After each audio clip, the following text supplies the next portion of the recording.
Assalamu alaikum, brothers and sisters, and I greet our opponents and our allies with greetings of peace. Today, we're going to talk about Wiki Islam.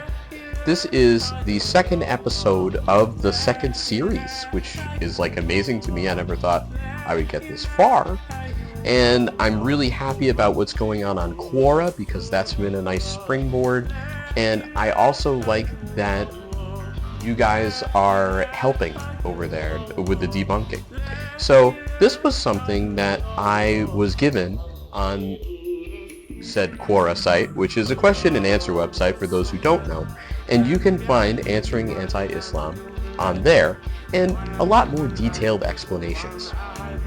Also, you can find exclusive Quora episodes about very specific things. For example, why terrorism is not Islamic, why it's not Orthodox, all sorts of stuff like that. Things from Islamic law to basically just debunking certain ideas that anti-Islamics have.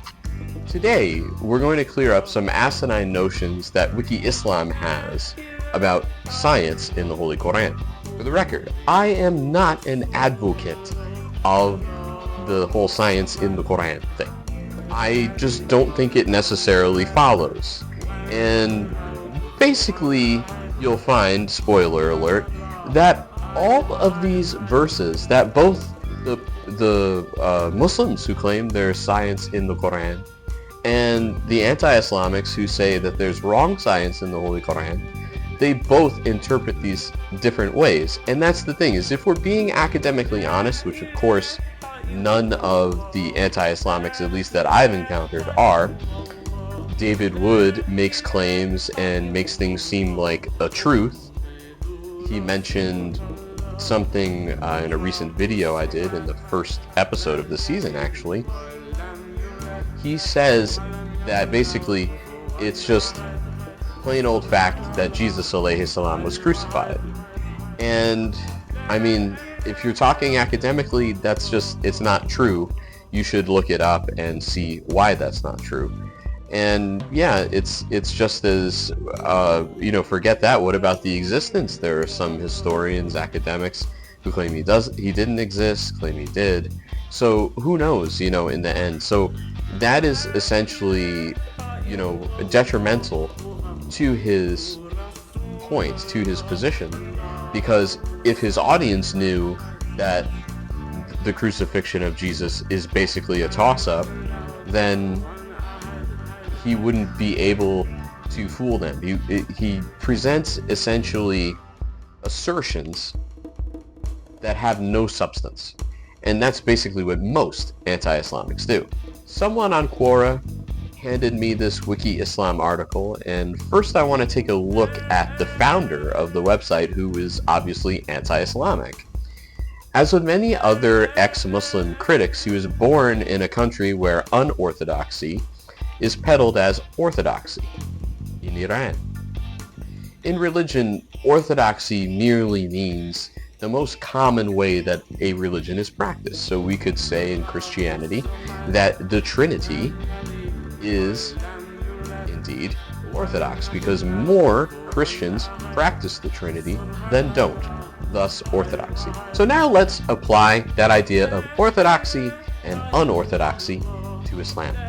When we look at ISIS, they had around 200,000 fighters at their peak, and there are almost 2 billion Muslims in the world today. So judging by those numbers, it is patently, observably not orthodox to be in ISIS or to support ISIS, because the majority of Muslims do not, aka the Orthodox Muslims, the majority of Muslims do not participate in ISIS. Yeah? Now we can make arguments about supporters or just people who aren't boots on the ground, people who are rhetorical supporters. Fine. Add another 100,000 to that number, you get 300,000 out of almost 2 billion, with a B, billion Muslims. So yeah, a little problem there. Likewise, there are around 5,000 Islamists, and by Islamist I mean militant Islamists unorthodox. There are about 5,000 attacks of those per year by militant Islamists. Now, let's just say, for the sake of argument, that each one is perpetrated by a single individual to maximize the amount of those who are taking part in them. And you know what? Let's say there's 10 people that planned it. So yeah, 5,000. So I mean, even then, we're well below 2 billion, and therein is the observable orthodoxy. So this means terrorism is not an orthodox stance. By simple observation alone, we don't even need to use theology, although there is Islamic law that condemns terrorism. We can just see these facts by simple observance. This particular article takes the Quran as literally as possible, which obviously helps its position. It does use a hadith, but I've decided not to include them because it's an easy out for my position, for the Islamic position. I can just say, well, you know, a hadith are fallible, and then magically that problem goes away, right? So we're gonna go above that, and this again is something that anti-Islamists wouldn't do. This is being academically honest. I'm not playing this like a chess game. I'm trying to be as academically honest as possible. I won't be reviewing the entire article, but I will be going through some of it, and you'll see why I'm not going through the whole thing. The reply to accusations is going to be relatively the same pretty much everywhere. They're looking for specific meaning in verses that are not specific, and thus open to interpretation. And thus, one can interpret this one way or another. But the problem here is we have to think about what's more likely, what's a more likely / better / Islamic interpretation of these things. The first asinine argument here is that the Quran has a geocentric model of the solar system, and they give this particular verse as evidence. A token unto them is night. We strip it of day, and lo, they are in darkness. And the sun runneth unto a resting place for him. That is the measuring of the mighty and the wise. And for the moon we have appointed mansions till she returns like an old shriveled palm leaf. It is not for the sun to overtake the moon, nor does night outstrip the day. They each float in an orbit. So, quick side note. I'm just using the quotes of the Quran that are on Wiki Islam. And I would think that that would hurt me or put me in a little rougher of a position, because generally speaking, they don't use good translations, and they even kind of meddle with them so that way they work for their arguments. But from what I remember in the Holy Quran, this is more or less correct. Their argument is actually that because of the specific concept of a heliocentric solar system is not mentioned, this must mean that the Quran is geocentric. This is obviously an assumption, and assumptions are not fact. On that score alone, this claim is debunked. The geocentrism part of the article also states, quote, the Quran mentions the sun and the moon travel in an orbit or sphere, which is technically true because the sun orbits the center of the Milky Way galaxy, which is a super massive black hole. But if we look at the Quran verse cited, there's really nothing specific here. Rather, this is simply speaking about the phenomena created by God. He causes the sun to rise, the sun to set, he causes the rain to come down. He causes life to exist, subhanahu wa ta'ala. That's all this is about. That's all it is. Next, we have a critique of the setting and rising place of the sun.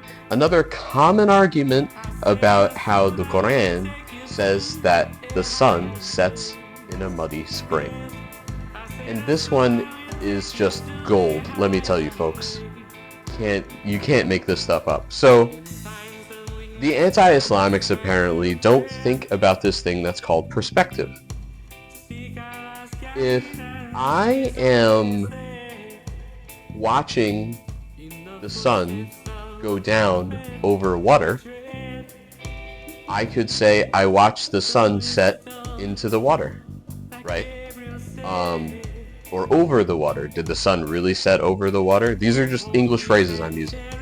I went to the beach. I watched the sunset at the beach. I went to the beach. I watched the sunset over the water. Does that mean that the sun sets over the water?